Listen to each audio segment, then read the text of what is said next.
Murdoch calls emergency meeting after Fox gets devastating news. It's been 1 month since Fox News executives fired Bill O'Reilly after a series of sexual harassment allegations against him came to light.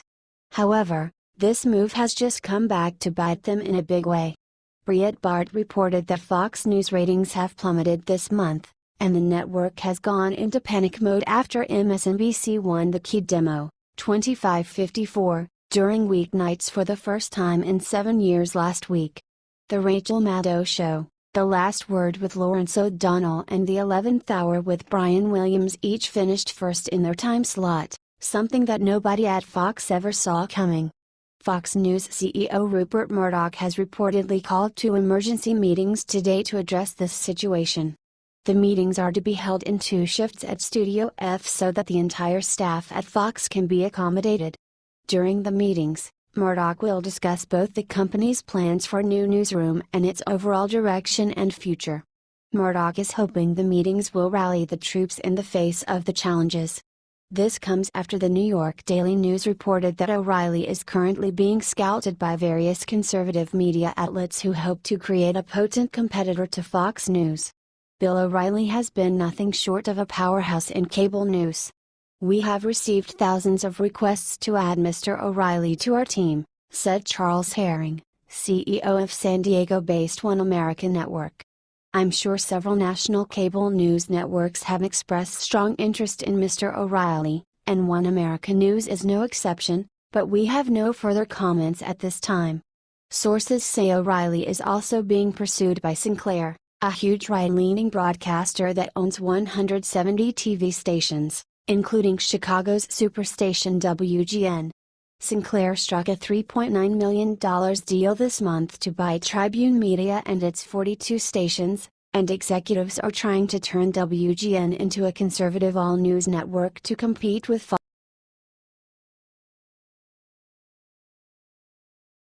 Just and Steve Bannon sends message to Trump that could save U.S.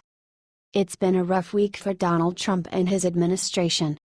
Over the past few days, Trump has been involved in a series of scandals, including his firing of FBI Director James Comey, his alleged leak of classified information to Russian officials, and reports that he urged Comey to drop an investigation into a top aide. Now, however, top Trump advisor Steve Bannon is stepping in to do something that may just save our president. Breitbart reported that the Republican National Committee sent out a fundraising email this week asking for help with Trump's Drain the Swamp agenda. The email features inspiring words from Bannon, giving patriots everywhere hope that Trump will not go down without a fight. "You already knew the media is out to get us," the email read. But sadly it's not just the fake news, there are people within our own unelected bureaucracy that want to sabotage President Trump and our entire America First movement. Steve Bannon was right when he said, "If you think they're going to give you your country back without a fight, you're sadly mistaken," it continued. "Every day is going to be a fight," Bannon said. That is the promise of Donald Trump. The email went on to explain that those who are opposed to Trump and his policies do not want to put America first.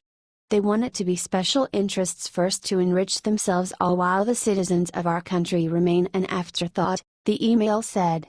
"We have no choice but to completely drain the swamp," the message continued, adding that Trump is already started cleaning house.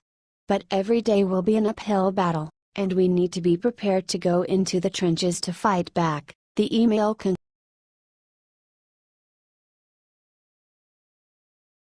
Just in Trump announces massive new travel ban, liberals furious. Donald Trump's administration is likely to announce on Thursday that laptops will be banned on all flights from Europe to the United States. Daily Mail reported that this new ban was revealed by European security officials moments ago. Officials briefed on the matter said that Trump's White House will also be reviewing how to ensure lithium batteries stored in luggage holds do not explode in midair. No final decisions have been made on expanding the restriction on large electronic devices in aircraft cabins, however, it is under consideration, read a statement released by the Department of Homeland Security, which is expected to announce the ban. DHS continues to evaluate the threat environment and will make changes when necessary to keep air travelers safe. This ban could affect U.S. carriers such as United Airlines, Delta Airlines Incorporated and American Airlines Group. This came 2 months after Trump's White House announced laptop restrictions on flights originating from 10 airports including in the UAE, Saudi Arabia, Qatar and Turkey because of fears that a concealed bomb could be installed in electronic devices taken onto aircraft. The United Kingdom quickly followed suit with restrictions on different routes. DHS spokesman Dave LaPan just told reporters that Homeland Security Secretary John Kelly hasn't made a decision, but we continue to evaluate the threat environment and have engaged in discussions with airline representatives and other stakeholders about the threat. Kelly is scheduled to give a classified briefing on Thursday to senators about domestic threats, and airline issues are expected to be discussed. Liberals will undoubtedly be furious about this ban, as they seem to get angry whenever Trump takes steps to protect our country. What do you think about the ban? Let us know your thoughts in the comments section.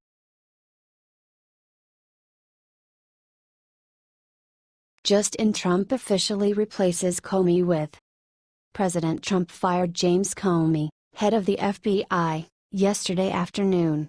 You can argue all you want about what the motives for this move were, but it is pretty silly to pretend that this is part of some kind of cover-up. However, there are some concerns being raised about the guy who will be replacing Comey.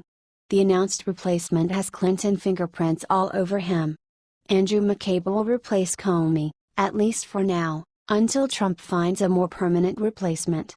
McCabe has strong ties to Clinton ally Virginia Governor Terry McAuliffe.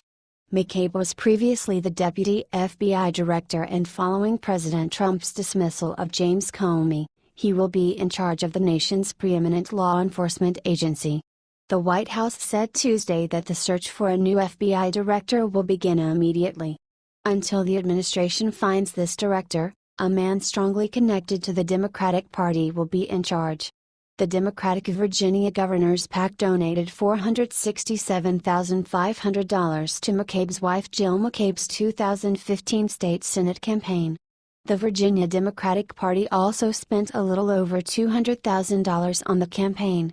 As you probably know, Terry McAuliffe is a really bad guy who constantly blurs legal lines and gave thousands of felons voting rights before the 2016 election. He's also really close with the Clintons, which raises questions about how impartial he would be looking into the emails. Luckily, this is just a temporary situation. It still isn't exactly reassuring.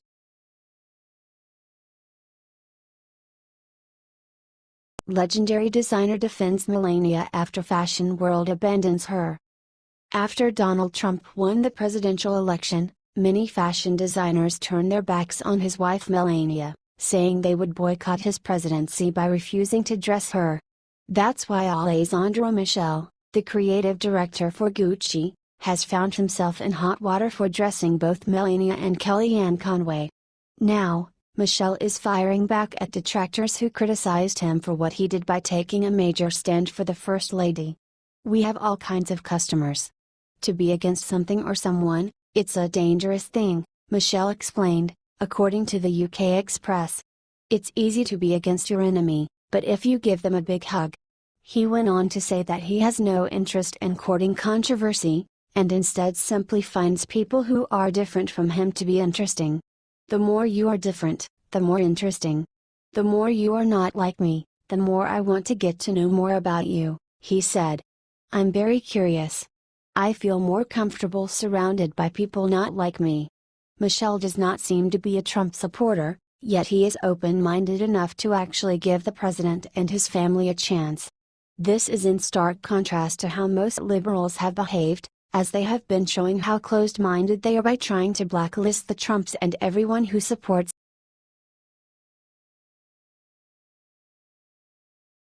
May 3rd calendar entry will clear Trump. The Liberal are shocked.